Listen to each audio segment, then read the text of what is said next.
Okay.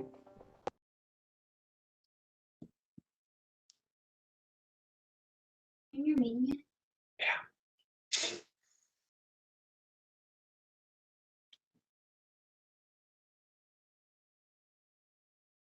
Well, I'll wait another minute and do the welcome. As if no one's heard that one before, but we'll read it again.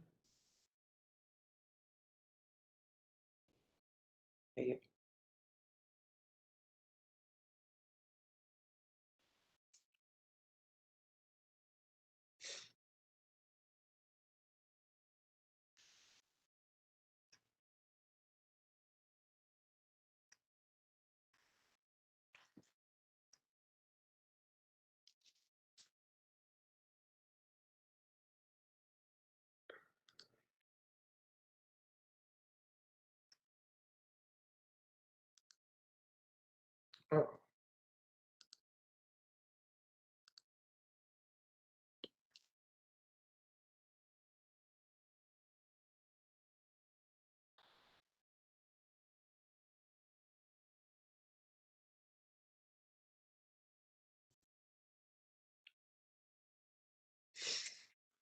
All right. Get started.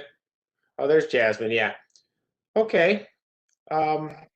Welcome to the March 25th meeting of the Human Rights and Relations Commission. This meeting is being held electronically to comply with the governor's Stay Safe Minnesota order and to ensure the safety of all residents and staff. All members of the HRRC and staff are participating from their homes or offices. For members of the commission, please remember to mute your microphone when you are not speaking and raise your hand if you would like to speak. Commissioners, please remember to keep your camera on throughout the duration of the meeting. We ask that you do not use the chat function in WebEx as we meet unless you are having technology problems. We will have roll call votes for each motion this evening, as well as for adjournment. I will ask Reese Kareem to call roll call after each motion. I will repeat the motion for the record before we vote, and then I will repeat who seconded the motion. We have a full agenda as usual for tonight, so let's try to stay on topic. There are a few things we'd like to cover for those listening in or watching online. The public had two ways to view the meeting tonight. They can watch the live stream on the city's YouTube channel or listen via phone using the WebEx call-in number. There's no community comment during the meeting tonight, but the city is committed to hearing and receiving your input on matters. The public can send in comments to the City Council or HRRC through the Council Correspondence web form on our website. The recording of the meetings will also be available to watch on the city's website tomorrow. Go to the Watch a link under the I Want To tab on the homepage. Thanks in advance for your patience as we work to conduct the meeting online using different software and people participating from their own homes. We hope there will not be any issues, but please be assured that we will do our best to continue the meeting as best we can if there are glitches. Thank you to everyone tuning in tonight for your interest in the HRRC and our work in the city. All right. City Fellow Kareem, can we call roll call, please? Of course. Chair Epstein? Here. Commissioner Edwards? Here. Commissioner Felton? Here. Commissioner Ismail? Commissioner Commissioner Ross? Here. Commissioner Stringer Moore? Here. Commissioner Siegel? Here. Commissioner Bennett? Here. Commissioner Guanarama? Student Commissioner Lichtenberger? Here. Student Commissioner Mirza?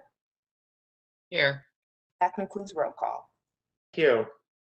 We will now move to the approval of the meeting agenda. The agenda was set out in our packets. Can I have someone make a motion to approve the agenda?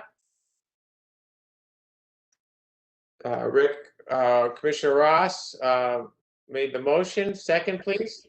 Second, Commissioner Stringer Moore. Second, Stringer Moore. Roll call, please. City Fellow Kareem? Chair Epstein, Aye. Commissioner Edwards, Aye.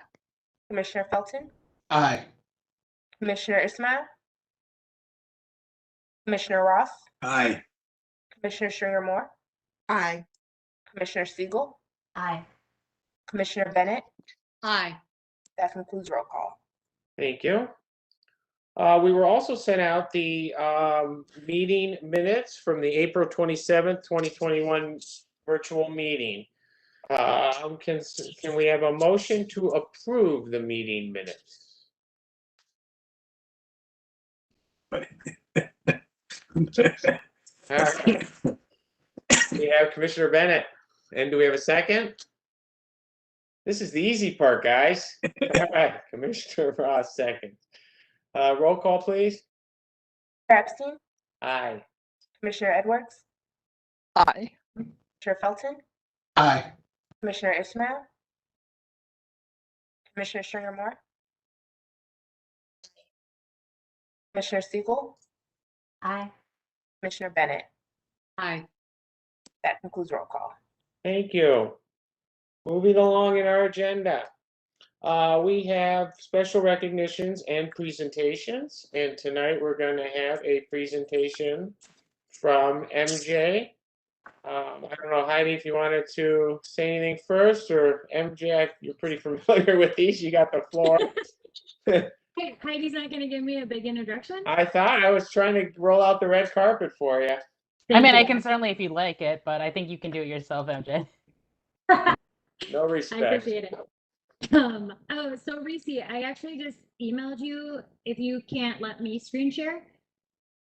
I don't know if there's not the passing of the ball or something, but I sent it to you. So I am here to do a quick member review, and hopefully we can pull up the quick presentation. Some of this is going to be a repeat for those that were just through orientation, maybe with a little bit extra detail. Was able to connect with Michael, your chair, to talk a little bit more about roles related to the chair. So some of this will be a reminder for that as well. But you know, it's been a long time since everyone went through orientation, and so we want to just take this time annually to try to meet with our commissions, get some reminders in, if there's any updates, things of that nature. In addition to this presentation, there also is an updated annual handbook. And if you guys have not received that, if it wasn't included in the packet, we'll make sure just to email that directly out to you. We update that on an annual basis. And so we'll try to get those to all the commissions as we get them updated from year to year. So the next slide, Reese. These are the 4 things that I want to visit with you guys tonight. Roles, just getting a review of communication.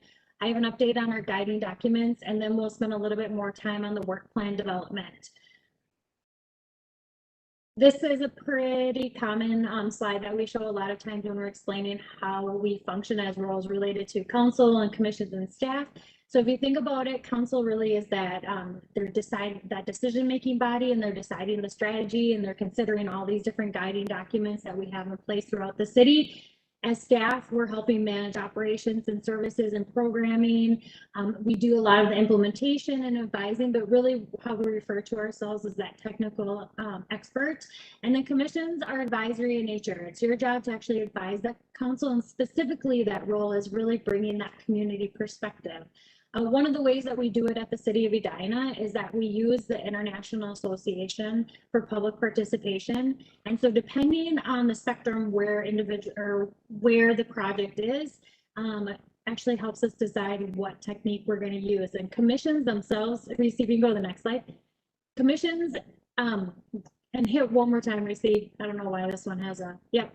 Commissions is a technique of public participation. So that's why we try to explain to the groups that you are our community perspective. Council selected you to be the body to focus on a different topic, and then to bring recommendations forward to council. They are the ones that actually have the constituents, and they're listening to the public. And we oftentimes are doing bigger engagement efforts when it comes to projects. But just a good reminder that this is where you guys fall when it comes to our public participation, where we have all of our, communication efforts on the informed side, moving on up for all the different ways that we actually engage the public into different projects.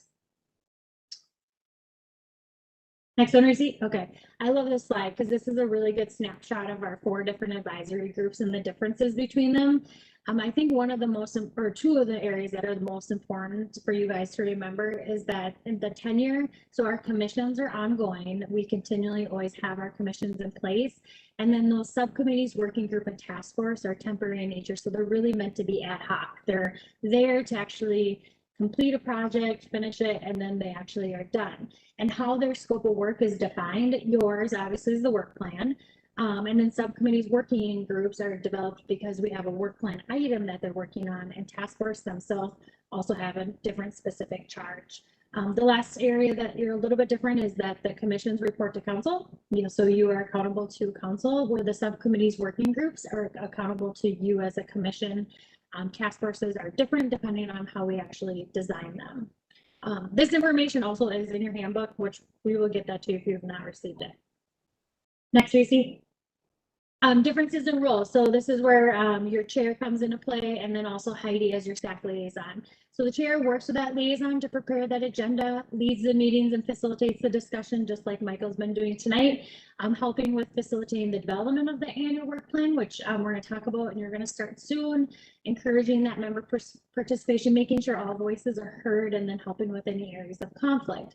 On the flip side, Heidi's role is supporting the chair with the agenda preparation, meeting materials. So really doing any of that legal stuff, records management, making sure that we follow all the state statute laws, providing that technical expertise and access to the city staff and resources, and specifically relaying information back and forth to council and also to other city staff. Next one, Reese. These are the 5 ways that you guys actually communicate with council. So you're going to be very familiar with all of these. The minutes after tonight, you approve them. Heidi's going to send them up to city council and they will read them. Your work plan, of course, is approved by city council. Once a year, you have a joint work session, and I believe you guys already had yours, but that's a good time to connect with council on the progress of your work plan as well.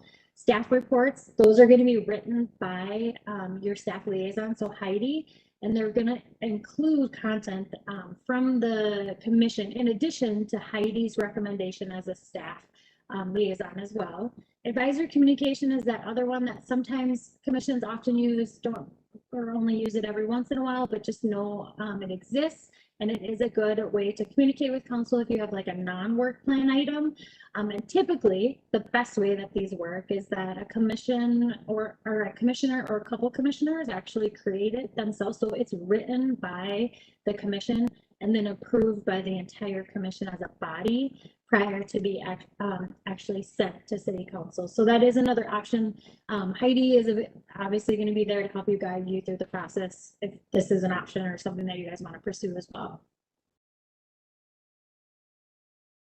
Here's our 3 guiding documents. City code, which actually was just updated. So we just added some information into the section about our boards, commissions, and committees. We also have the policies and procedures, which we refer to as our member handbook. We just updated that annually, and then your work plan. The one thing you're going to notice that's no longer showing up in this group is your bylaws. So we did a review of bylaws and talked to council about them, because what we found out was that a lot of the content in our bylaws, actually almost all of it, 95% of it, was a repeat of content that existed in our city code or also was part of our policies and procedures. So we talked about different ways that we can handle it, and so that's why we did some updates. And then just about 3 weeks ago, council actually rescinded the use of bylaws. So we no longer have that additional guiding document. Everything actually lives in these three documents for you. So, okay, so pause. Are there any questions on any of the stuff that I just covered with the group before we go into work plans? I have a question. Yeah. This is Mamie. Question, and we can take it at the end if that's better. Curious about generally how commissioners provide input to the agenda. As far as I'm aware, there isn't a call, does anyone have an agenda topic? The agendas do seem pretty routine month to month. Yep. If all the commissions work the same way, would appreciate some context. Yep. Typically that's worked through the chair and the staff liaison. So it's similar to how council's set up. So when we create an agenda for a city council meeting, it's really the city manager's agenda. So similar in nature that it's kind of the staff's agenda until it's turned over to the commission where then they approve that agenda or decide if they want to add or not add something. However, if there are conversations in advance and it seems like a topic that's reasonable and something that might influence or be part of a work plan initiative, talking to the chair and the staff liaison in advance of creating the agenda could work as well. So, and another good time to also talk about different items for discussion, Mammy, is going to be at when you guys do commissioner comments. That's a good time to bring up like topics just to see if there's interest from the group as well. Does that help? Yeah, thank you. It's helpful. Thanks, MJ. Anyone else? Okay, let's go into your work plan because you are about to start this process.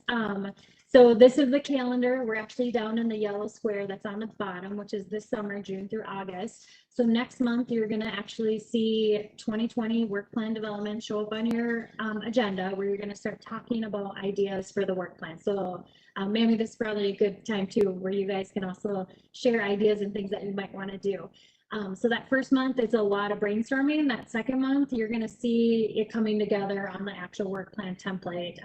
Your staff liaison will support you to get all that content into that template so that you guys can do the build out.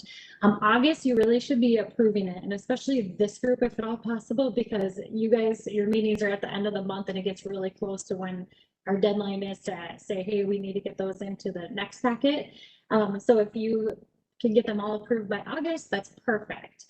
September comes to staff so we can get them in for council. This is where Michael takes on an extra role and he's going to be coming to our work session with city council to present that proposed work plan in October. Or he'll do that in October and November. Staff will provide some comments, and then ultimately in December is when council will approve them. You start them in January. So it's just kind of like a circle that we keep going through year to year. Next one.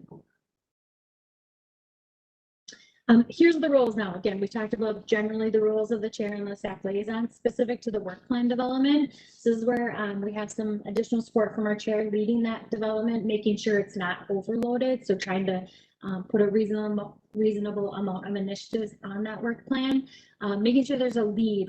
We really got to have a lead assigned to each work plan initiative, because if nobody wants to put their name next to it, it would signify that no one's interested in actually working on the work plan initiative. And then presenting that work plan to city council that happens in October.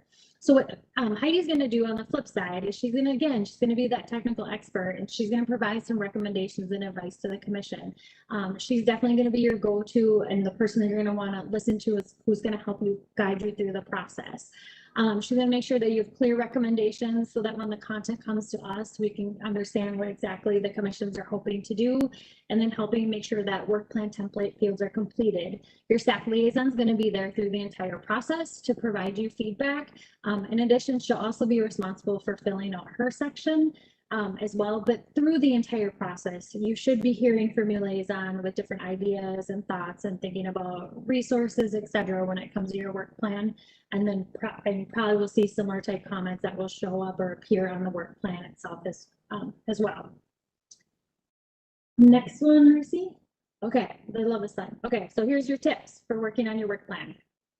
Some of these titles are fields that actually show up, but the title, be clear and provide as much detail as you can.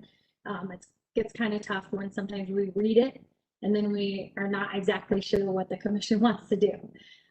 The outcome is another field that's actually helped us a little bit with the title. So letting us know, like at the end of the work plan item, like once it's complete, what are we going to have? Is it a report? Is it an event? Is it a presentation, etc.? So letting us know once you're done, what is that final outcome? Budget is on the work plan. It's important for you guys to know that as volunteers, you're not able to approve funds or budget, but that's really a staff function. But if you need money or asking for money, it's important that you put it on your work plan so that council can see it. Because if there is a large amount that's ever asked for, that might impact something and we might need to take into considerations of shifts. because those budgets or money for commissions really comes out of the department or division budget. Liaison comments, I mentioned this. Heidi's going to fill out these that are going to be included on your work plan. There's a target completion date. We just say be realistic. I would say the areas where we really get impacted is if it's usually events, when events are asking for some of our support departments to support them in it. Our supporting departments have it on their work plan, like they're getting ready for like all the different commission initiatives that they know that they need to be part of. So if commissions are shifting those, you know, left or right, it really impacts their workload as well, because they're shifting things based off of what the commission's initiatives are as well. So try to be realistic and try to stick to those target completion dates as much as you can. Partner projects, this is not a field on your work plan. It's just good for you guys to know where how we structure them sometimes, and I think you may have one or have had one like a cross commission initiative. They are successful, and the way we find the best success is that if there is a lead commission and then there's a supporting commission. So typically if it's an initiative that you say we want to do this, but we want the EEC to review and comment on it, they would be the supporter where you guys would be the lead. Essentially the lead is responsible for getting it done and then also finishing it and getting, you know, the information up to council. So that's kind of how it works. So if any of that comes up, just think about that structure and how we can structure so that we have the most success. And I think we're at the end. Tracy, the questions? Yeah, okay.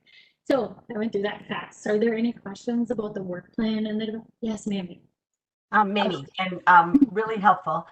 More just out of curiosity, having led strategic planning myself for multiple organizations, you know, and I understand the city is different, but I am curious, has there ever been a situation with a commission where a work plan has been amended during a year? Or is it always, this is it, no room for flexibility? Nope, we have had work plans get amended in the mid-year, and actually we just had one. So there's a couple different ways that we go about it. Again, Heidi's going to be the supporter to help you guide you guys through the process. But yes, there are a couple of ways to do it. The joint work session is one option. Sending some information to council is another option. And so typically the times they get amended is like when the commissions are really, they're like ahead on their work plan, or something came up that is kind of time sensitive that maybe needed to be completed. So those are typical times that we do it. One follow-up, FJ. Is there a defined process? You mentioned at a work plan, and by the way, I don't have an amendment in mind. It's more out of just kind of foundational for processes when I have the luxury of listening. In any of the documents you said, or is there any documented process for this is the process for amendment, or is it more fluid? No, it is documented. It's in the, I'm not going to say it's in the handbook, but it's in like our liaison, other policies and procedures. So that's where I say Lena and Heidi, because she has it all written out about how we would do it. And so it just depends. I think the commission, the last one, the ETC, I think we just sent it straight to council with consent, because it was something that was very easy to kind of move forward, where there may be situations like, no, we probably want to try to get to the joint work session to talk a little bit further with council, just to make sure it's something that they're interested in before we ask them to make an amendment. And sometimes we don't always have the time, luxury of time either. So. And MJ, can I just interject for a moment? So for instance, last year, Mamie, there was a amendment to the the work plan for the HRC. So for example, it was listed as hosting a community sharing values, sharing communities event. And then it was then amended to the race, justice, and policing event. And so that was brought up to city council. They wanted to have a conversation about it. So it wasn't on consent. They actually, there was a recommendation for it. So really it also depends on council's interest, whether it is on consent or if it is something that they need to go ahead and approve. Yeah, and council can decide to amend your work plan at any point that they want to, without asking. Like they may decide that something's a priority and that they want you to work on it. Really helpful. Thank you. Yeah, Mark? Yeah. MJ, I was just wondering about the timing. Let me confirm. So in January, we have the official work plan, correct? It will, it's when you technically started. It will be approved in December. Okay, that's when we started. And then in March, the new members come on. Mm-hmm. So they've missed 2 months so far. Okay. Then in April, we get direction as to what we're supposed to do that was already put together in January, but it's April when we get the direction. So basically, there's 4 months that go by, 2 of which new members aren't even privy to. So what it does is the timing doesn't leave us much time to plan for this year's initiatives. So for example, initiative three, we're thinking about over the summer having 3 meetings or 3 get-togethers, but we basically didn't have an opportunity to really start that until April. And then it's really June when we're supposed to have these meetings starting, and it's not enough time. So I'm wondering, and this is, if this makes any sense, if the new members can be interviewed in October or November with them starting January 1, at the same time that the initiatives are approved or the work plan is approved. And just a thought. Great question. I don't know the answer to that. But I think I understand what you're saying. One of the things, and I think the HRC is a really good example, is that sometimes they're working in advance in good faith efforts. So like Days of Remembrance is one that always stuck out to me, is that I know that the group started pre-working on Days of Remembrance in the fall, even though technically their work plan wasn't approved until December. Just knowing that that was going to be an event that was coming up. And so I think what happens typically in commissions is those events that have quicker timelines, things that are going to happen in the earlier portion of the year. I mean, they're always assigned a lead, whether they need more help or not, depends on the initiative, but that those members who are still standing are actually probably the ones that are leading up those efforts and moving through that, where newer commissions are jumping on to things that are probably happening later in the year as well. But I do understand what you're saying. It is, they don't line up quite right. But I think it also sets up new commissioners coming in, being able to start work on something without having to come in with something that they need to work on. Something's already kind of given to them, or what, I mean, because that's what council approves, so that's what they're saying work on.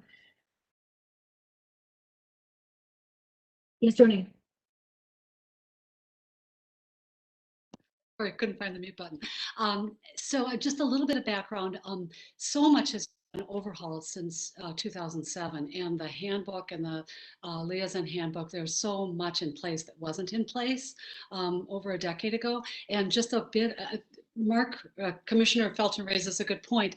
And it was considered when a lot of the process was being changed in 2007, 2008, 2009, when I was serving on the council. And the reason why we went with the beginning of the year is because you can evaluate service over the course of a calendar year, attendance specifically, but also it lets people see that year through, and then it annualized it. And if the process started earlier in the fall, it would have forced that evaluation earlier in the year when people didn't have a complete year of service.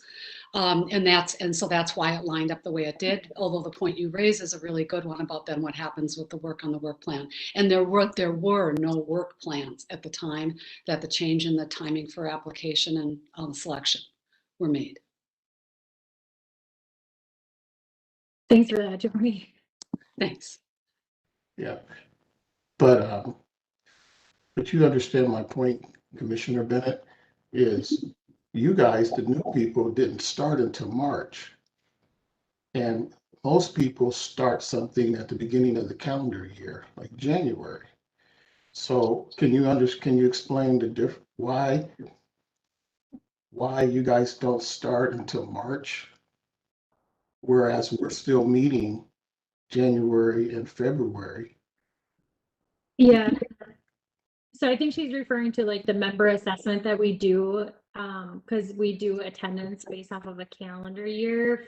And for new members, it's based off of March 1st through the remainder of the year. So they actually get to back out some of those meetings. And so it takes that amount of time to do the assessment, find out about reappointments, do those reappointments, do the recruitment, annual onboarding. So that entire process takes, I start in November and we don't obviously finish until March 1st. So yeah, so it takes like several months to even complete it. But I do understand what you're saying, Mark.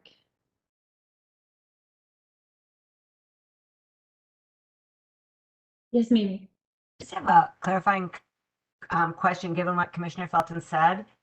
So as he was tracking the dates, I thought he said, you know, the plan is approved, right? Presented to the council in December, approved as of January, but we don't get quote direction until April.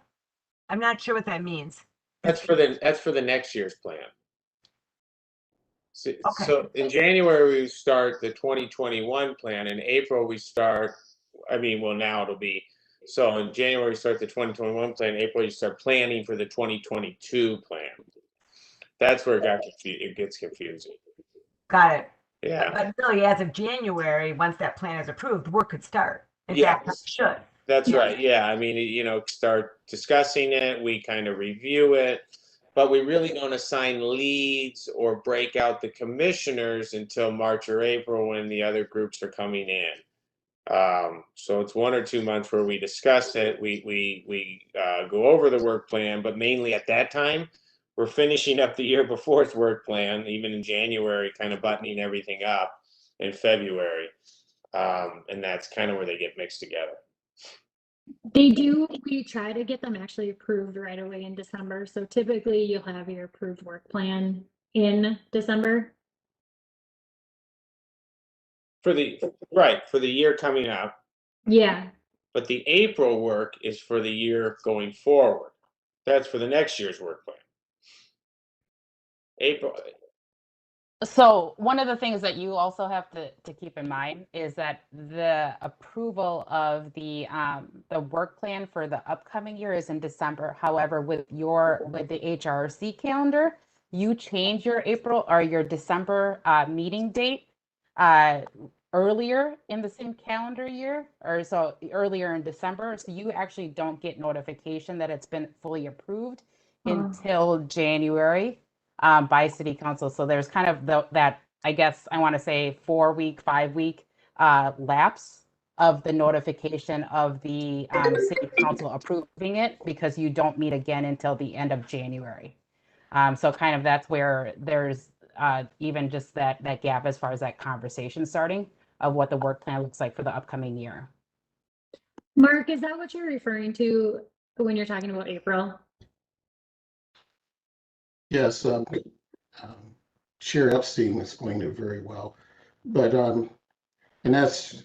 really it just comes down to, can we somehow start the process earlier? I know I'm asking for you to change your whole process, but so that the new people start in January and because so that everything is on the calendar year. I don't know. Yeah, yes. And I think that the other challenge that we would encounter is that at the same time, we're also looking at our budget work plan, so our citywide work plan and also our department work plans. I think we did a quick presentation. I can't remember if I came or maybe Heidi shared information about when we actually gave you your approved work plan. Like, here's the process that we want you guys to understand, that it's bigger than just this one individual work plan.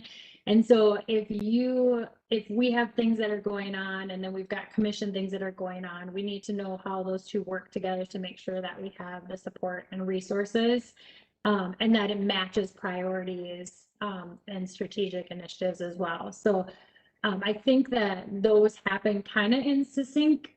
And I think that yours might be just like 1 month later. I don't know, Heidi, you have to help me on this one. I'm trying to think back of when council actually approves that citywide plan. It's, it's something that I just thought about.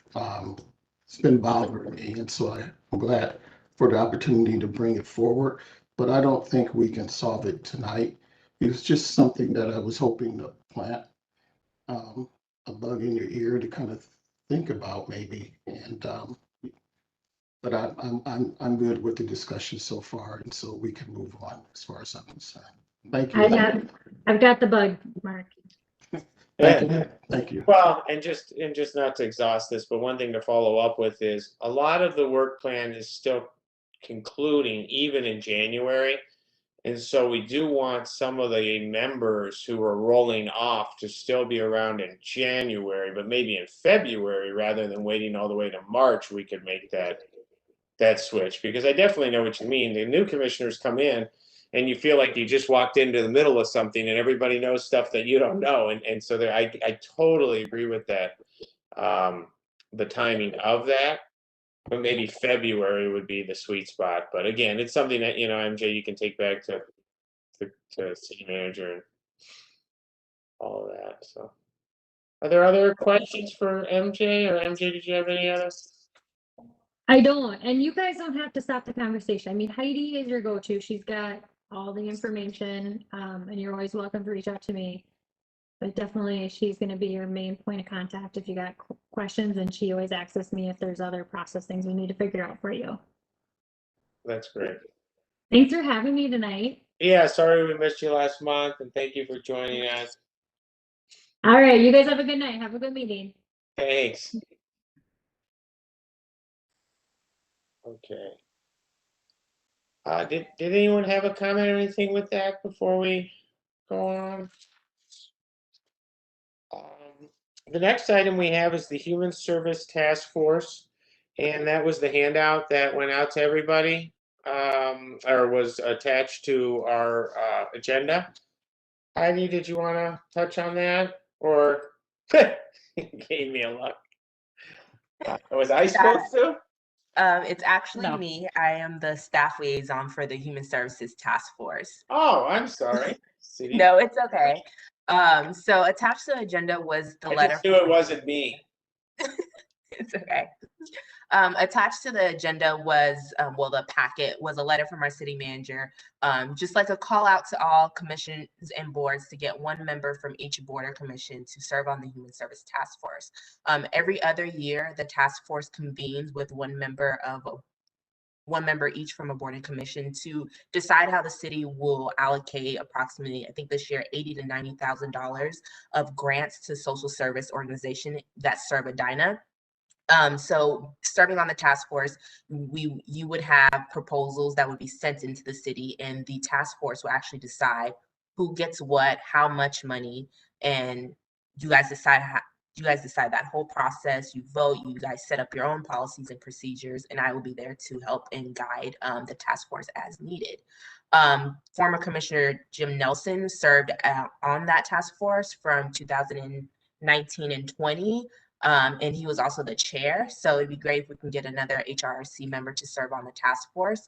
And once we get the task force convened, then the task force within themselves will decide who will chair the task force. So tonight, what I'm asking for is a volunteer to, I guess, join the task force, and then the commission would need to appoint. So a motion and a vote would need to be made tonight. You are on mute, Chair Epstein. Thank you. Did everyone see the meeting dates that were attached there, and the commitments, and about an hour and a half to 2 to sometimes one of them is maybe 3. So, does anyone have questions for City Fellow Kareem on that? And is this something that we have to? When does it? Because it's June, so we should decide this tonight, correct?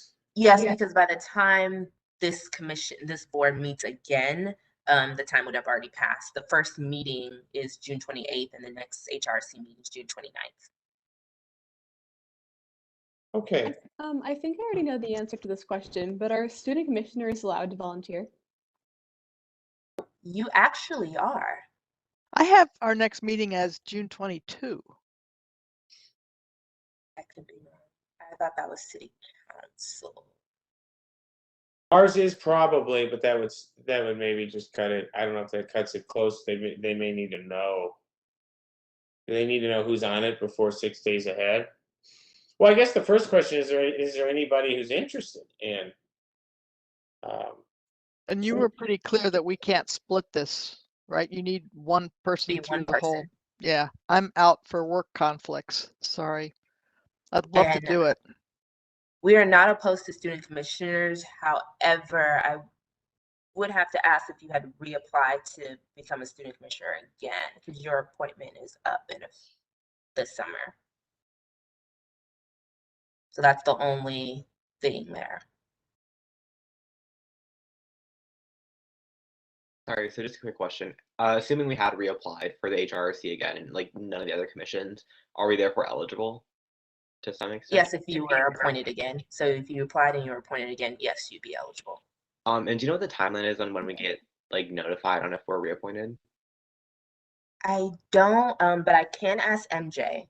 Oh, that'd be great, thanks, because Yeah. I don't know if that would line Has up. anyone ever So I was gonna not say. been reappointed? What was it, Cindy? You broke up a little. Oh, sorry. I don't think anyone has ever not been reappointed if they applied. Is that true? I don't know. I'm not sure. I haven't been here yet. As far as the student commissioners? Yeah. It really depends on the other pool of student commissioners as well. So depending on what their recommendations or their selection is, because the students do go through a interview with city council members as well as other commissioner throughout the different work groups. So then they get appointed based on that. And so it's a similar process that city council goes through when they are appointing commissioners to the commissions as well. So it's not a for sure if people have selected different ones. So because Sophie and I'm assuming we both reapplied, but because we haven't officially been appointed for next year, we probably can't volunteer, right? I would say no, not right now. I text MJ just now to see if I can get a quick response. I mean, what we could do is another commissioner volunteer to do it. If we get an answer from MJ and that commissioner decides, hey, they can go ahead and take it, that's also fine with me. It's my commission. I'm fine with making that change, just as long as that change is made before June 28th.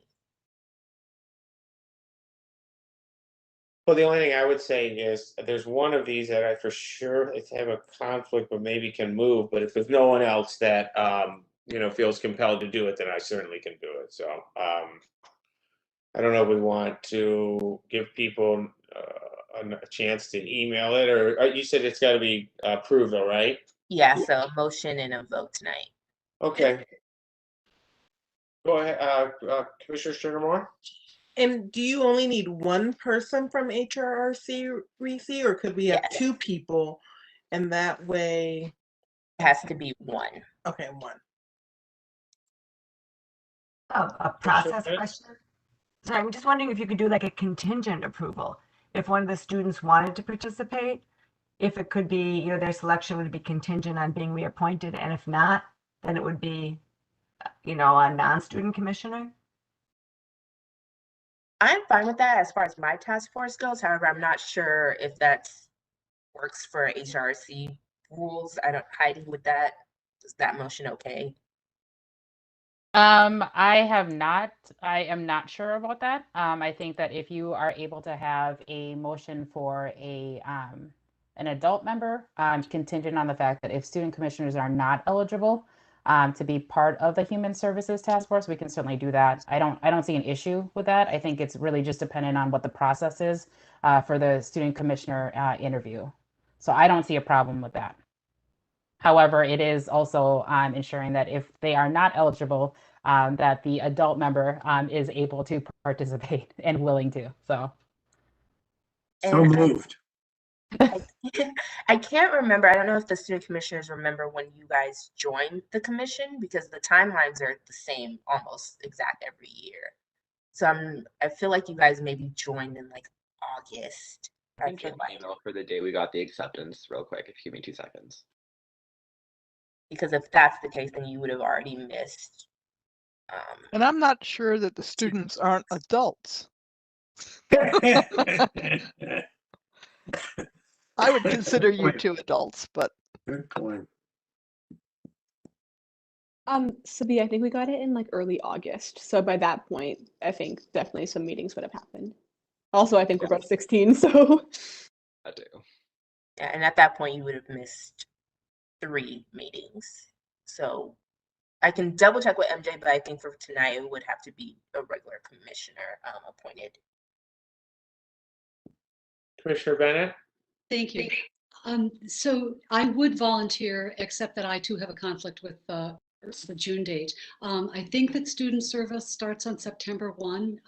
That has been the practice, essentially a school year appointment, September 1 through the end of the school year, and then the interviews occurring again at the end. And just a small bit of history, which is that this process used to be a responsibility of the entire commission. And years ago, to bring in other perspectives, it was decided that this task force would be created instead, drawing from all the different commissions, just one, which I think has worked well, except if we have a lot of scheduling difficulties. Commissioner Felton? Could I make a recommendation? It sounds like Commissioner Bennett is willing to be part of this, but June is her only time of conflict. And I will be willing to, if we select her, to fill in for her for June. Is that okay? See? That is okay with me. That first meeting is where the task force would basically create their selection criteria and processes. So Commissioner Bennett would have to be okay with whatever you come up with. And that would also self-select out Commissioner Bennett as being eligible to be the chair, since she won't be at that meeting. Well, that's a lucky move for Commissioner Bennett. Seems like a win-win. But I was just volunteering, but it doesn't have to be me to fill in for June if Commissioner Bennett decides to accept. Yeah. I mean, that's my thing is there's a potential I'm gone for both in August. That's my only real big concern. That looks like the heavy lifting there.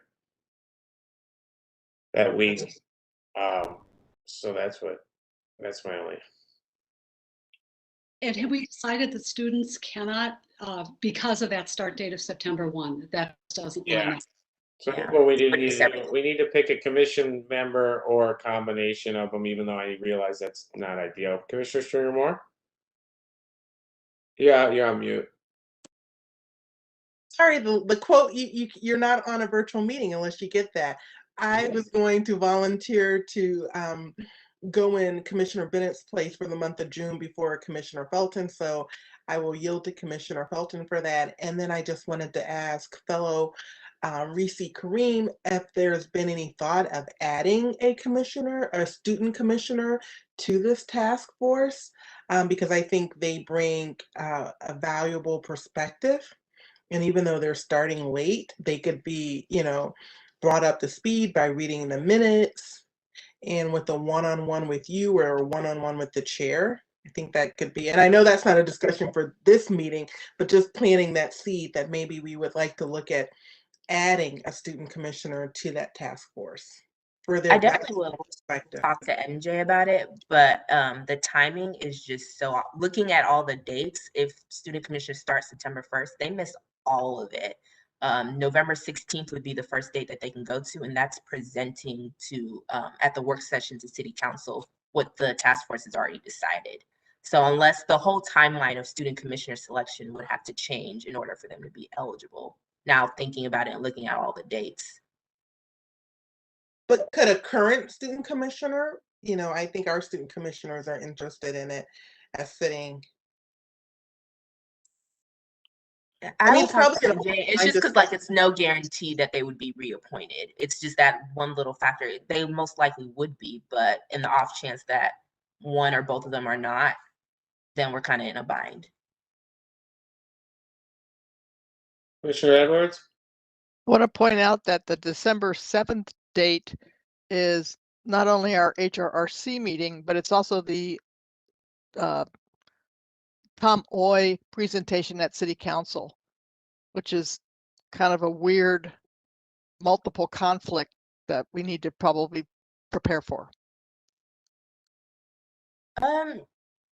Well, usually that December 7th meeting, I just attach it to the agenda, and the chair, whether that chair is a HRC member, so the chair of the task force would be the only person to speak at that meeting. So the chair might not be an HRC member. And I think that December meeting, we meet early, and this meets at 7. I think that's the one where. Yeah, it's 5:30, but then at 7 we present the Tom Oy.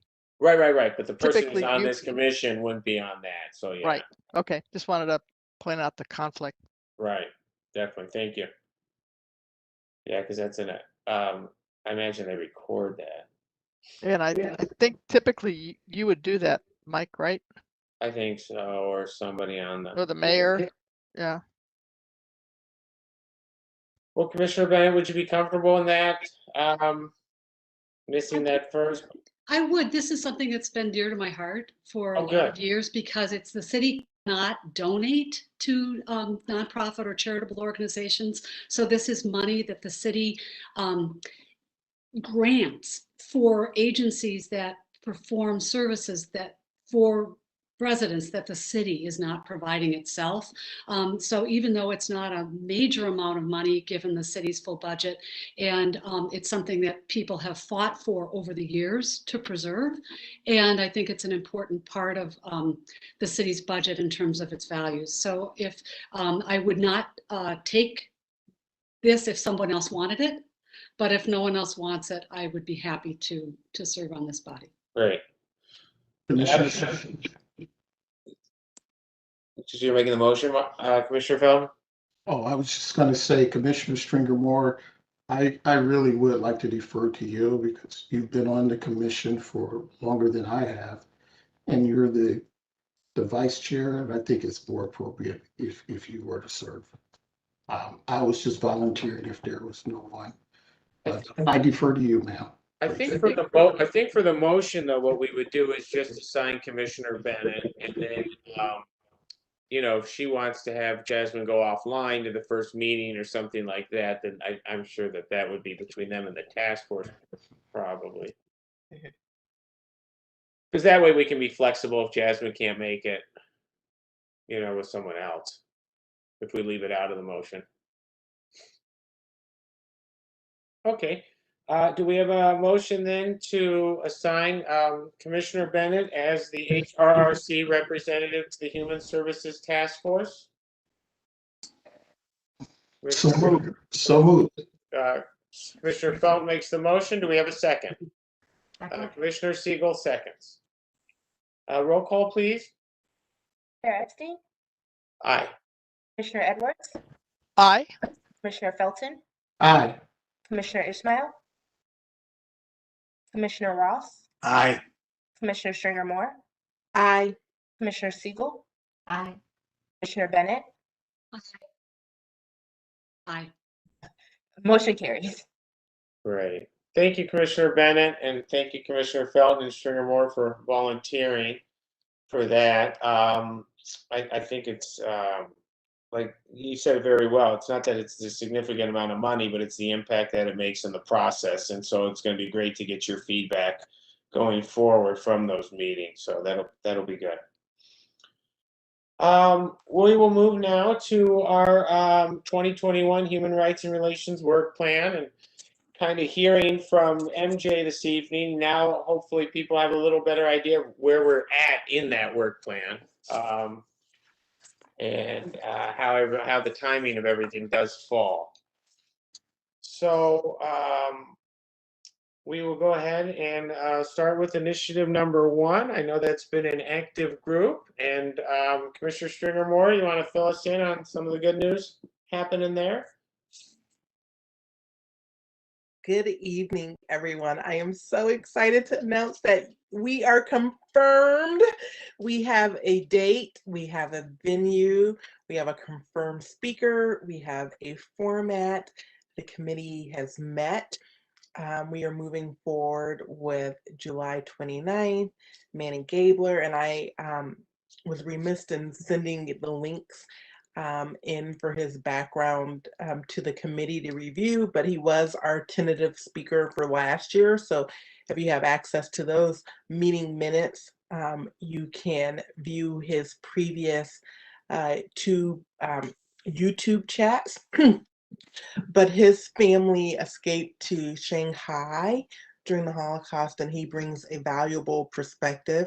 We received further details from staff liaison Heidi Lee today about the event, but we are planning to have a hybrid event with the in-person component being in Chambers Council on the 29th.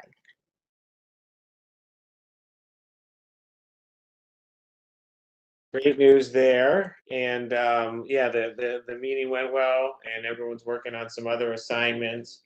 And so we should be in good shape. Are there questions at all on, go ahead, Commissioner Siegel? I was just curious what time. I'm going to put on my calendar. What time is it? 7 p.m. 7 p.m.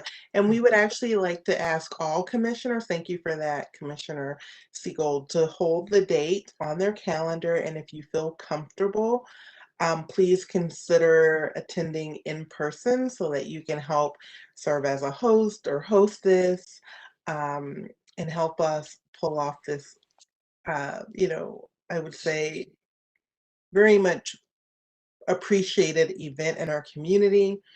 And when you, I'm probably going off subject a lot, but when you think about current events, I think the topic is extremely important. Yes, definitely. And we switched it to Thursday evening because we ran into the summer. And so usually it's on a Sunday and it's held a little earlier, but under the circumstances, it was a Thursday evening. So that's not something necessarily that's going to be in every year all the time. But it will be interesting. We want to see how that works out and the timing of it and the attendance of it. So, you know, if you get questions about that from anyone, we're trying it out this year. Yeah, we're trying it out because we thought that Sunday people might still be at the cabin. And so we thought by Thursday, that people that leave on Friday, we could capture their attendance. Great. It's exciting. For initiative number 2, do we have any updates there? Typically we kick this off in August, so nope.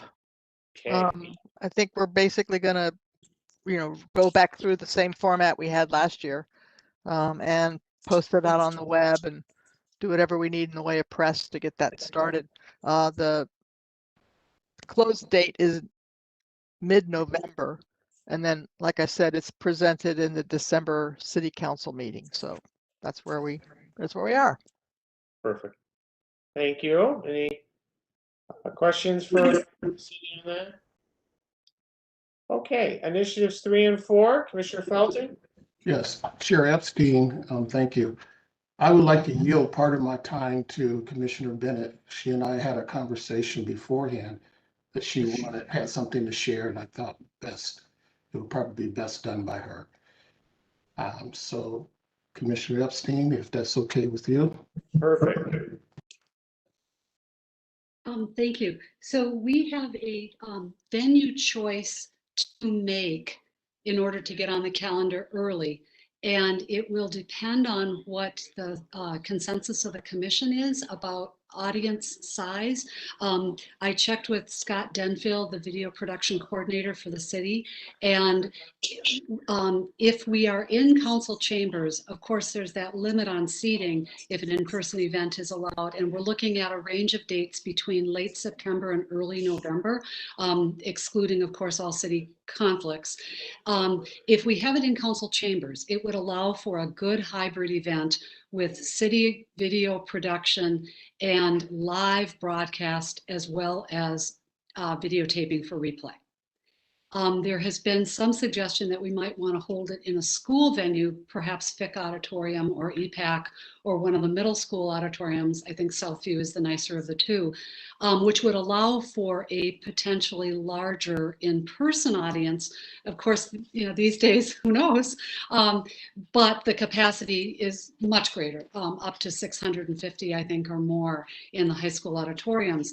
However, the city video production, I was told, does not have the capacity to do the videotaping or the production in those venues. And it's possible that the school district will have personnel, but at best, it would probably allow us to have an event that was hybrid in the sense of being live when it's in person and then being taped for rebroadcast, but not being viewed live virtually. And I would love to know what the other commissioners think of that so that our subcommittee can have some direction of narrowing that choice.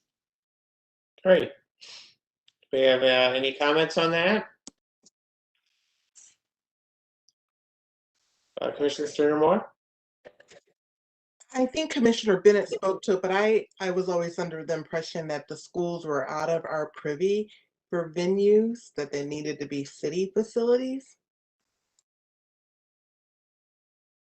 That's probably a question for Staff Liaison Lee.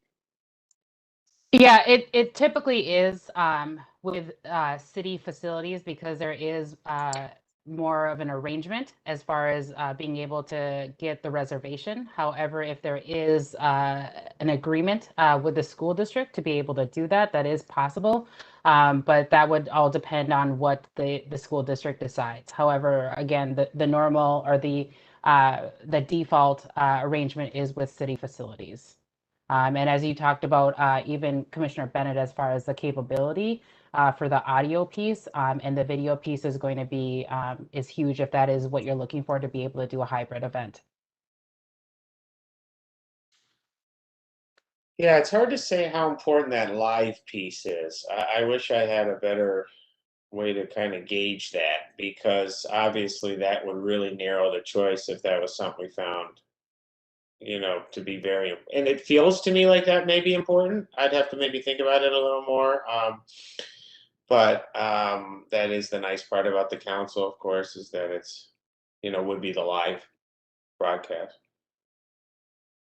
So, but I like the other idea too.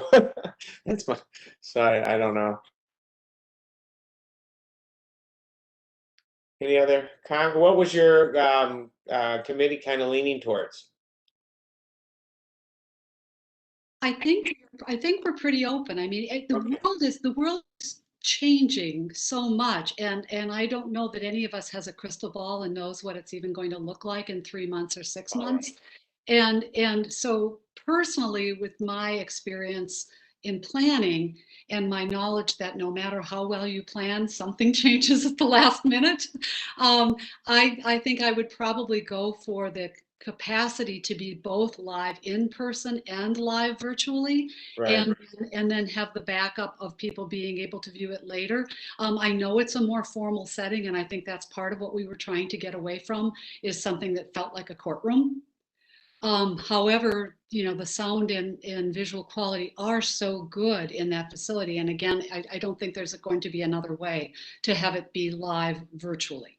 Yeah, and there may be a lot of residents who don't have great streaming abilities and everything as is, and so if it's a better quality, that might be better. Commissioner Edwards, did you have a? Yeah, I wondered, Heidi, how's the attendance been on the hybrids for some of the other commission and city council events? Has there been a pretty decent attendance? I think I was trying to see if there was a hybrid event. I think that was commissions had done, and really thinking that the Days of Remembrance is actually going to be the first hybrid event where it's going to be done. Yep, that I can think of. So we don't have any like numbers or data, but when I think about even just the community conversation that was hosted last year, that was well attended by folks, whether it was streaming on Facebook or on the YouTube. live station that we had, as well as just people being able to participate. So there is more accessibility for folks to tune in if they're not able to go to an in-person event. Thanks. Yeah, I think hybrid makes total sense. I mean, Especially if they have the ability to ask questions or participate in exactly. Commissioner Stringer Moore? I will just say the National Speakers Association is recommending hybrid events moving forward. And they said that we'll probably be in hybrid events till at least 2023. Yeah. Or ever. I'm going with ever. I don't think they ever stop. I mean, I don't think the ability for people to watch virtually most things that occur will, I think that's going to just be a part of our lives going forward, which is a wonderful thing in many ways. I think it includes more people. I mean, I think we're going to end up with a way larger audience. So. People who are out of town, people who have mobility issues, people who don't like leaving their house but want to know what's going on. I mean, there's so many reasons. So, yeah, I hope that helps the committee a little. It helps a lot, and if I had to place a bet, I'd rather bet on an audience with the dual capability than bet on a large in-person audience, which may not materialize. Right. I feel the same way about DOR. I think that's going to end up being more virtual than in person. So we'll see how that works in July. Yeah, we're going to find out a lot. And so I don't think we can be too critical of ourselves or, even pretend that we know more than we know, because this is a hybrid is a new thing. I mean, everything's been virtual, and before that, everything was in person. And now I think we'll find out how the two exist together. So, okay, great. Were there more on Initiative 3 and 4, or anyone with questions? Well, Yeah. is there anything else, Commissioner Bennett? Okay. Commissioner Epstein, thank you for allowing me to yield. Thank you, Commissioner Bennett. Good job. And I turn it back over to you, Commissioner Epstein. Great. Initiative 5, I don't think there was anything. I wanted to mention something quickly, before Commissioner Ross. I don't know if everyone knew that the police chief announced his retirement. And so just as we got comfortable with the police chief who was coming to our meetings, which was a major accomplishment, but I imagine that the new, whoever he or she is, will fulfill the same role. But I did want to mention that to everyone, because I don't know if people caught that or not. I haven't seen any press or anything on it. I just heard from, or who did we hear from? Someone told us that maybe it was Heidi. I don't know. It was at the work session. Oh, that's with what it was, with the council, that council. the mayor said that. Thank you. I can't remember what I did yesterday. Yeah, so they mentioned that to us, and I was quite surprised. We had gotten a pretty good comfortability level with the police chief, and I think we will going forward. And it's nice that we'll have a role with a brand new police chief, starting right from the start. I think that's going to be great. So I didn't know if you had anything to add to that, Commissioner Ross? Or? No, other than it's been approved by the council. And so it's official now. Yeah. And we will be meeting quarterly with the chief, whoever that might be. When's the retirement date? I don't know that it was announced. I don't know that anything's been officially. I haven't seen anything, and I'm on every Edina mailing list there is. Heidi, do you know? She's not letting up.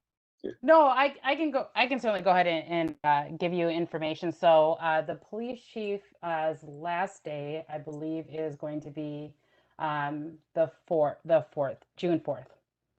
So next week.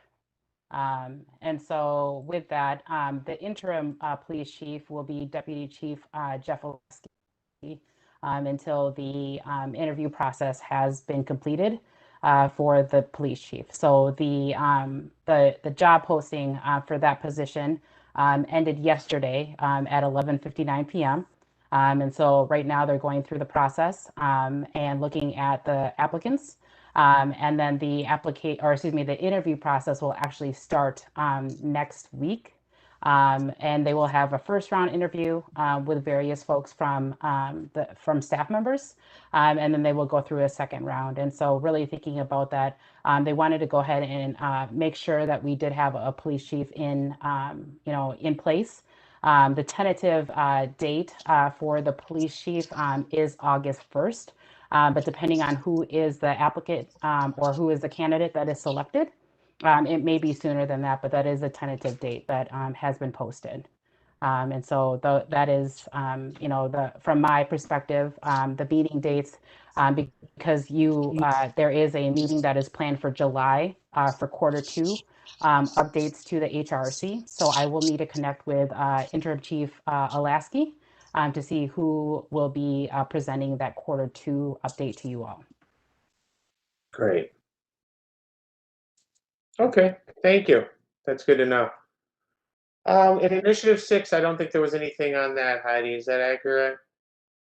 The Parks and Recreation Director and I met to just start looking at the planning. We've reached out to other cities to get their feedback of how they have initiated feedback from the community members as far as what barriers are there for participation. And then we're also looking at another program that has already been started that's eliciting feedback from community members. So we'll be able to kind of have a frame of what a proposal will look like to get to you all for your feedback. Okay. Okay, anything more on the work plan from anyone? We'll move to chair and member comments, and I'm going to start just by saying that I don't know exactly what the timing of it was a year ago today when we found out, or we're learning, or we're hearing rumors about a video that existed of a Black man being murdered by a police officer. But I'm glad we're meeting on this day together, because I've learned so much from this group since that incident. And I'm so happy that I was on this committee and commission, I should say, when that occurred. It's an awful thing that occurred. Boy, do I wish it never happened. But because it happened, and because I was involved with this, my perspective on it was shaped so much by the individuals I see in the screens here. And so it's amazing to think it's been a year. I think we did a lot of amazing work in that year and responded well to it. And I think we have a lot of work ahead of us, which the council reiterated to me in the work session. They want to see action from us, and they want to see some events, and they want George Floyd on our minds, and he should be on our minds today, tomorrow, and every day. What a thing to happen to our city, and amazing events going forward. And we're going to be better for it eventually. I think it takes a lot of time, but I just want to thank you all for helping me to really deal with it and to gain such a good perspective. So I'll move next to Commissioner Edwards. That was pretty eloquent, Mike. I don't think I can touch that. I'm also, just again, to beat my drum, that there's been enormous amounts of anti-Semitism and LGBTQ hatred, and I mean, it's a horrible reaction, and I completely agree with you. We couldn't be in a better place to try to make Edina a better city. I think that's probably plenty. Thank you. Commissioner Bennett? I appreciate the time that folks took at the last meeting to discuss the potential or a encouragement to the council to weigh in with the legislature. And it's my understanding that Councilmember Jackson did present a resolution to the council that, with minor changes, the council adopted unanimously at its last meeting. I don't know what the status of that is, but I wanted to specifically reference a part of that resolution tonight, in that she referred to the report that had been issued in February of 2020, of course, just as things were shutting down a year ago, or right before they shut down. by the State of Minnesota Working Group on Police-Involved Deadly Force Encounters. And that was co-led by John Harrington and Keith Ellison, Attorney General. And it is a very strong report with recommendations and action steps. And Councilmember Jackson's comments included a statement that many of these are quite easy things. Some of them are probably things that our community is doing already or that are contemplated. I think it would be really helpful for us as a body to maybe become more aware of what they are. I had a neighbor ask me the other day, what is our city doing? I've asked Staff Member Lee to please share the hyperlink with people so that they can find the report, and not to burden anybody with more reading, but it's large print and it reads quickly, and possibly during some of the reporting that we received from the police department this year, conversations with the interim chief and then whoever becomes the new chief, we can become better aware of movement that our community is making toward these recommendations. And I will add, I actually downloaded the PDF, Commissioner Bennett, and tried to send it to the entire group and it bounced back. So I am going to send the link to you all. So it was a large file, but I will send that link out to you all. Thank you. Thank you. Commissioner Stringer-Moore? Yeah, I have a few notes. Thank you so much, Chair Epstein, for acknowledging today is the day that we are remembering George Floyd's legacy.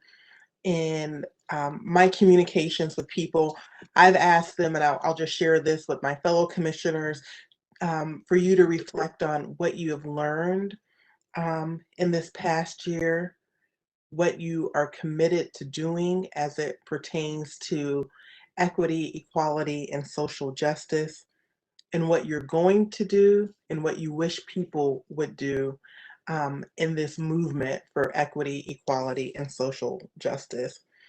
I would be remiss if I did not acknowledge the extreme rise of anti-Semitism attacks, hashtag Jewish hate, hashtag trans hate that has been taking place in our country.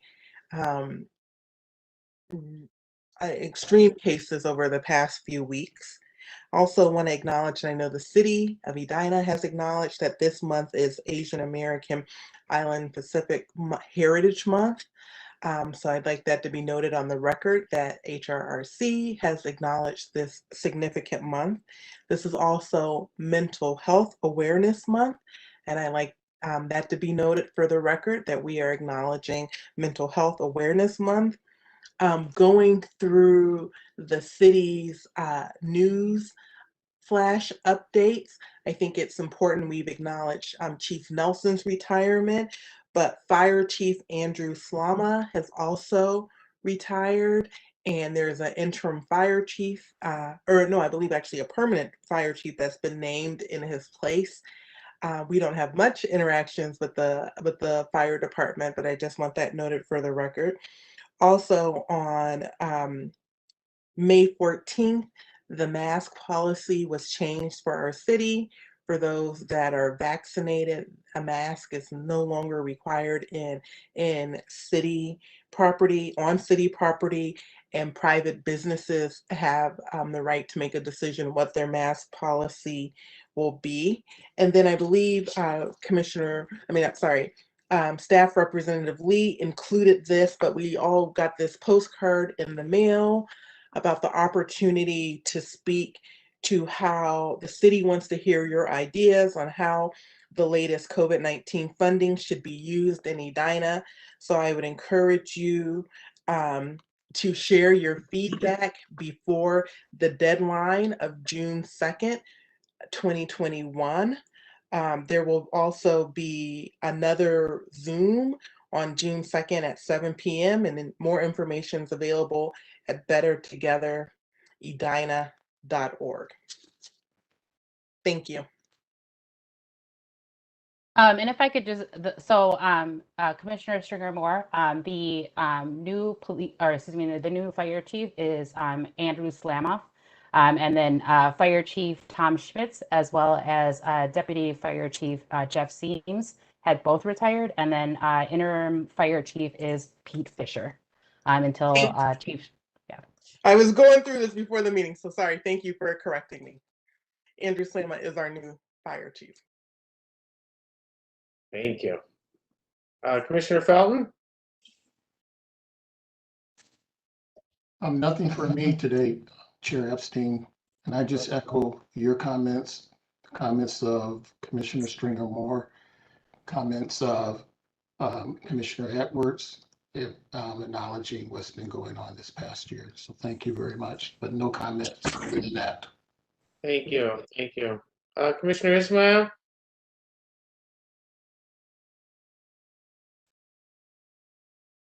Here. It's still not coming through.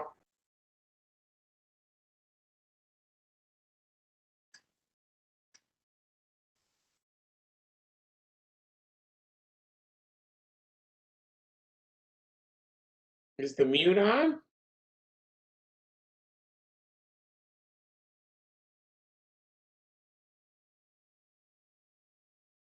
Oh no, I can't hear.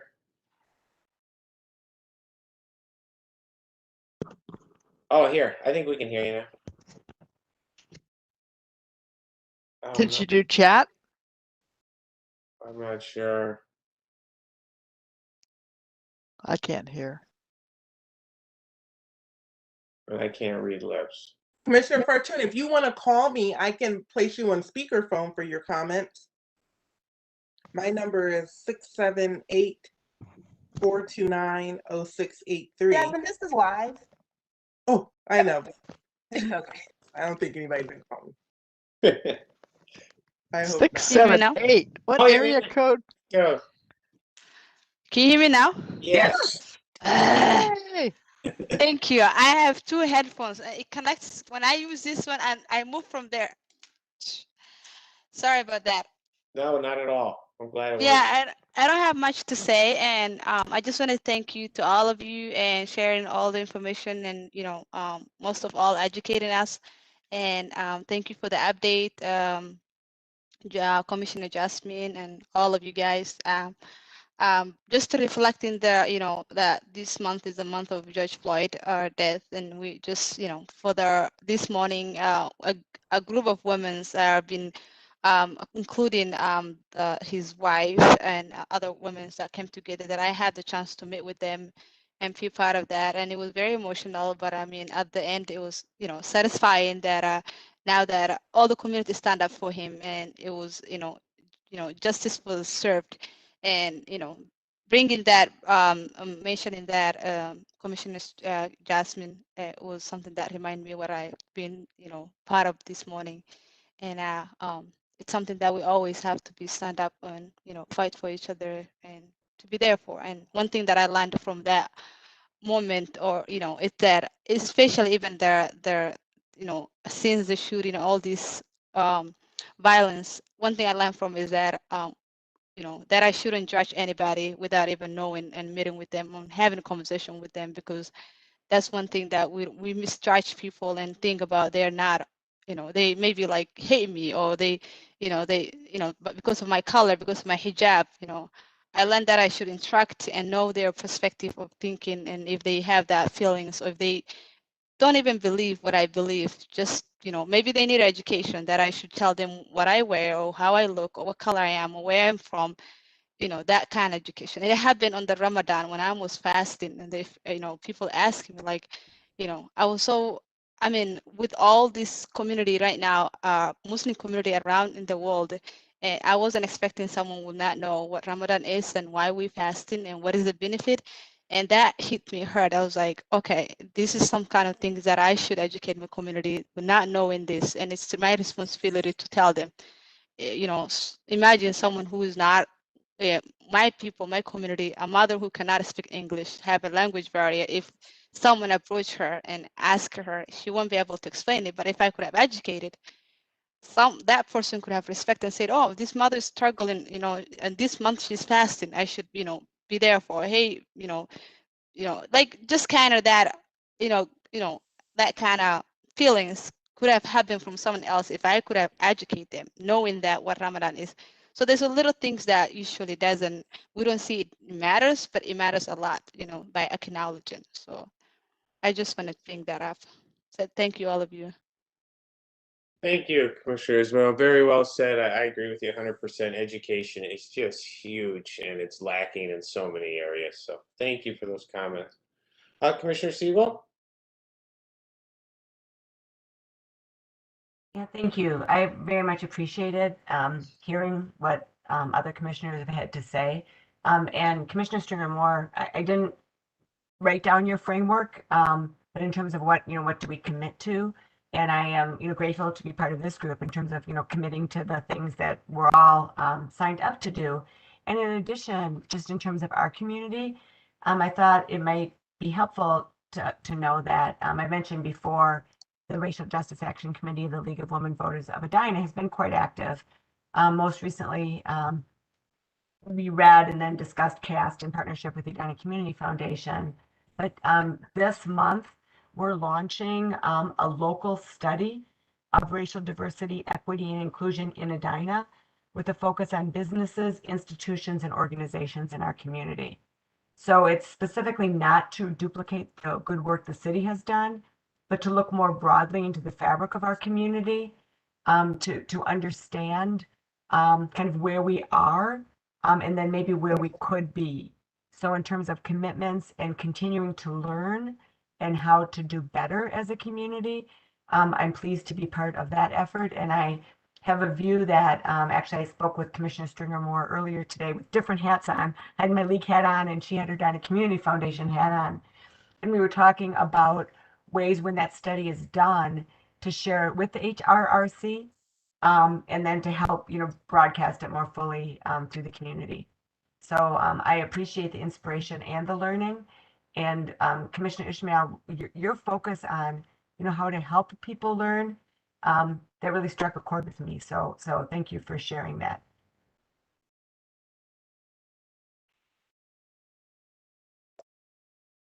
Commissioner Ross? Well, I was going to talk about the anniversary of George Floyd's murder, but I think you said it very, very well. We would be remiss if we didn't recall and remember and go forward understanding what happened and take appropriate action. So as a commission, a human rights commission, it's appropriate that we are talking about it and using it as a tool to go forward. That's right. Thank you. Student Commissioner Lichtenberg? Lichtenberger? I don't think I have much to say, just echoing the words of everyone who has already spoken. Thank you. And Student Commissioner Mirza? For me, I just wanted to say how grateful I am to be part of the HRRC, because over the past few months that I've been on, I've learned so much from so many different people, whether it was presentations or individual experiences, and especially looking at this past month and even looking at the past year, I have learned so much that I would not have had access to otherwise had it not been for the commission. So I am truly grateful for all of you. Well, right back at you, because we do not have the perspective that the two of you do. So we learn a lot from our student commissioners. And when I first heard there were student commissioners, I kind of said, well, okay, great. That sounds great. And I didn't realize what an impact they'd have. So you guys, it's so great having you both with us. Thank you. And then we have Staff Liaison Lee. I think Vice Chair Stringer Moore had wanted to say something. I saw you raise your hand. Did you want to go ahead? Thank you so much. I completely forgot this in my update that needs to be noted for the record about the Days of Remembrance, but our fabulous student commissioners are going to serve as our MCs and hosts for the Days of Remembrance event this year. And I failed to mention that publicly for the record. So I just wanted to make sure that that was noted, because we definitely appreciate their contribution and they've added so much value to our commission this year. So apologies for not specifically speaking to that earlier. I agree. It's all about remembrance and passing this information on to youngsters, right? For sure. And, okay, Staff Liaison Lee? Yep, I have about 4 things that I want to share with you. In addition to the remembrance of George Floyd, I know that Governor Walz did sign a proclamation today for 9 minutes and 29 seconds of remembrance for him at 1 p.m. So that happened earlier in the day, but just wanted to acknowledge that as well. City Hall is planning to open up on June 21st. We don't have, staff members are currently creating a plan to see what does that look like for social distancing, all of those things. So we don't have a definite date of when we will be moving to in person. As soon as we get that information, we will let you know. But City Council will be the first public meeting that will go back in person. So we will have more information. The hope is to have things fleshed out within the next couple weeks. So I will send that to you when I get that information. And then also to just echo what Vice Chair Stringer Moore talked about, the American Rescue Act. If you are not able to attend the virtual meeting on June 2nd, you also can register on Better Together and add your recommendations or suggestions as well. And so this is, there is a community session, and then the City Manager Neil has also been doing employee sessions as well. So kind of getting that collaborative recommendation for what those funds should be used for. And then my last piece, because I want to go ahead and do this, is a race and equity update. And so I provide a race and equity update to City Council every year. So this is very similar to what I provided them last week. But part of the race and equity implementation plan is to also give the HRC an update. And so what you should see in front of you is green and white background. And so this is going to be very high level information, but I do want to share that with you because there has been certainly a lot of work that has been done. So if Reese, if you would be willing to go to the next slide. And so to give you context, the Race and Equity Implementation Plan had 59 items that were recommended by the Race and Equity Task Force. So what you see is in front of you is kind of the breakdown of each of those items. So about 24% is going to be the accountability and data piece. So how are we making sure that we're making gains? Employee training and services, 19%. City facilities is 13%. Community engagement is really is 20%, and then development and enforcement of policy. So looking at what policies are in place in the city. So that's kind of the breakdown. If you would go to the next slide, Reese. What you see here is kind of the end result of 2019. So you'll notice that throughout 2018 until 2021, and there are 6 items that were not assigned. The bulk of the work that was recommended by the Race and Equity Task Force was done in 2019.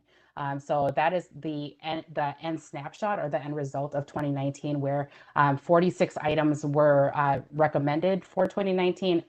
By the end of 2019, about 20 or 45% of those items were completed. So you'll notice in the 2019 bar, the green and orange are completed or completed and ongoing. So for example, completed and ongoing is a community feedback group, which was formed and they meet monthly. So it's an ongoing process. So really thinking about that was a heavy load. And then if you go to the next slide, Reese, what you see in front of you is actually the end result of the 2020 Race and Equity Work Plan. So they're looking at that graph from 2019, all of those items. We, in addition to the items that were completed in 2018, as well as the item in 2020, of the 59 work plan items, it's about 80% completed. And so really thinking about how much of that work has been done by staff members as well as commissions. And it's moving forward. There are things that we really need to step back and say, how are we going to make sure that there's sustainability pieces in it, and what other structural pieces do we need to take a look at? But very proud of the fact that we are at 80% for those things that are completed. If you will go to the next slide, Reese. And so I did tell council that if there was time to be able to share the successes, it would be more than the 10 minutes that was allotted. for the update to them, but really just highlighting some of the things that occurred. As the HRC, you were able to go ahead and host a community conversation about race justice and policing in response to the killing of George Floyd. Stories we share on Better Together Edina, where where community members and staff members were able to share their experiences on race.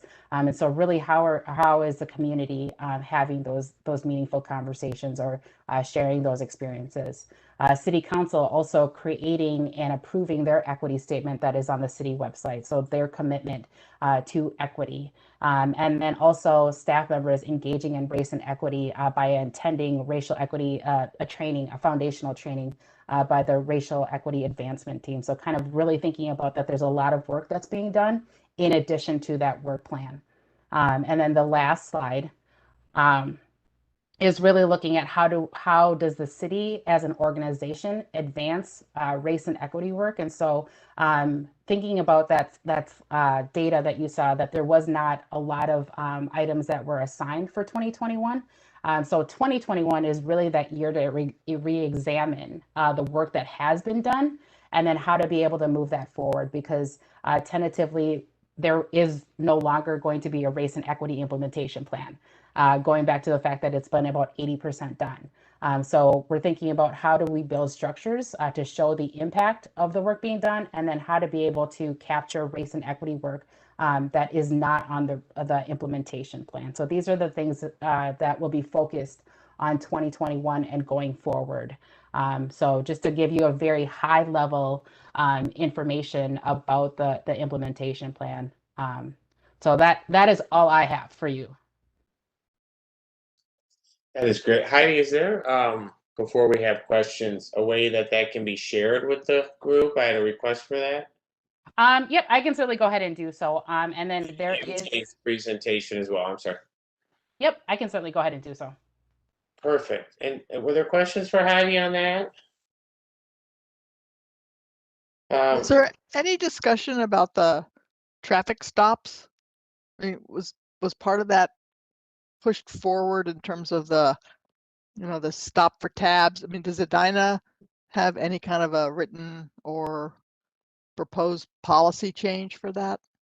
There has not been conversations that I have been made aware of. I think there is also still in that moving part of that data collection piece. So I think those two go hand in hand of what does that policy look like for stops, as well as that data collection piece. So I think there will be definitely more conversations as the new police chief comes in.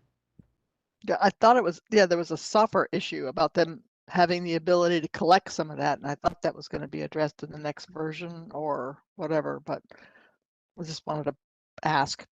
Yeah, they're looking, the police department is looking at getting a new CAD system, and I can't remember what those mean, but it's kind of their records management system where they're able to interface with dispatch and kind of enter in citations so that those two systems talk. Any discussion about a mental health response team versus a police team? So they're thinking about Brooklyn Center, I guess that's why Yep. I'm asking. Yep. So there was an approval, and I don't know the month, so don't quote me on it, but to have a mental health professional to work halftime in Edina with another, I believe it's Richfield, where they are partnering with the police department. So they are kind of looking at what are the alternatives too. So it's a halftime position, but there is movement in that. I saw Commissioner Siegel and then Commissioner Bennett after. Yeah, thank you, Stephanie Zenley. Really helpful update. And I have two questions. The first, and congratulations on advancing the work. I know it's not just you, but it was good to hear about the progress. The two questions are, question one, you had said, essentially 80% accomplished. Is the 20% ongoing or unassigned? What's the 20%? That's question one, and then I'll have a follow-up.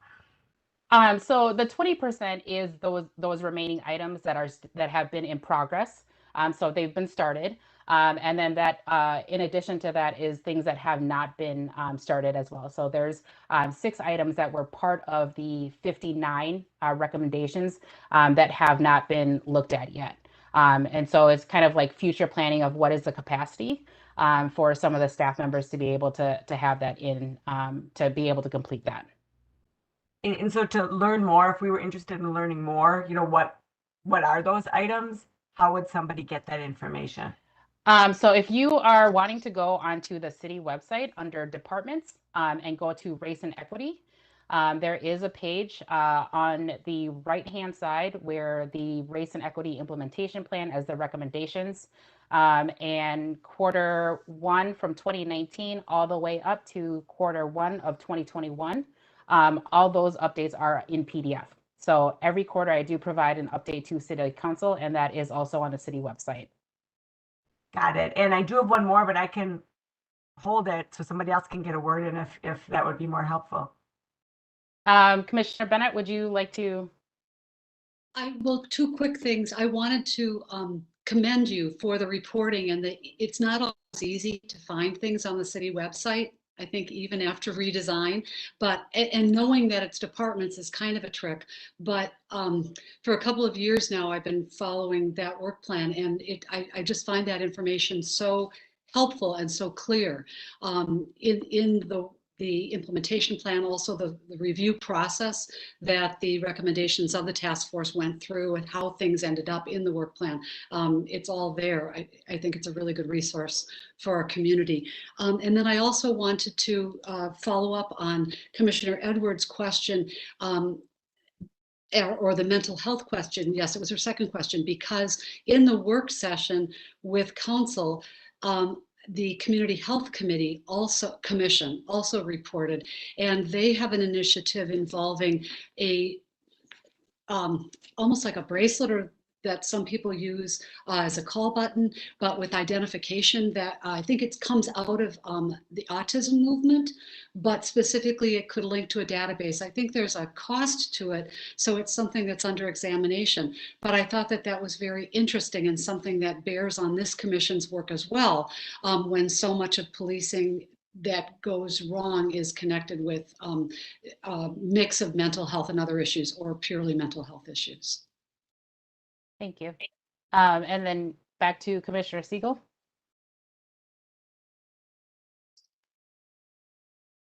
As I'm thinking, Staff Liaison Lee again, helpful update. And then as the city is looking, you know, to go forward, curious about, and I'll go and read what you said, but the difference between having done the work versus then looking at the outcome in terms of advancing a different way of approaching race or equity within the city. You know, and I know the report had some outcomes measures.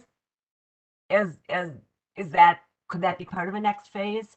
And I'm not sure if I'm even being clear, so I'm trying not to cough into the microphone. So I think from my perspective, as far as what the next phase looks like, it's really a lot. There's different moving pieces to it. So part of that next phase is really asking, and Council Member Pierce brought this up as well in the review, is what are some data points to be able to say that it's measurable. And so those are the conversations that I've been already having with the directors, of really thinking about what are data points that they're able to currently collect that have intersections of race and equity. And so that's that starting point. And then also thinking about that next moving part is, what does race and equity advancement look like for departments? Because it isn't necessarily going to have an implementation plan. A lot of the departments right now are currently starting to create their own work plans. And then that is then provided to the city manager as well as assistant city manager for accountability piece. And so there is kind of guidance that the racial equity advancement team wanted to provide of, when you're looking at a work plan, how are you ensuring that there is a race and equity lens component to it, and asking people themselves questions. So for example, if we go ahead and have a certain projects, Does this project create barriers? Does this create more advantages for certain groups of folks? So kind of those two things are happening at the same time. It's not just that data piece, but how to be able to build capacity so that people have that race and equity lens when they are creating a work plan item or a project.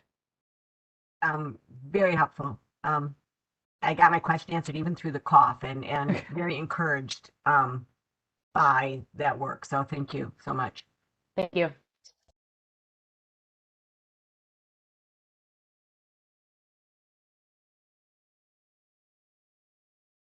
Your audio, Chair Epstein. Thank you. I didn't know if City Fellow Kareem had comments for staff comments or. I do not. Okay. Do we have a motion to adjourn? No? So moved. Commissioner Felton, do we have a second? Commissioner Ross. Okay, please call roll call. Chair Epstein, Aye.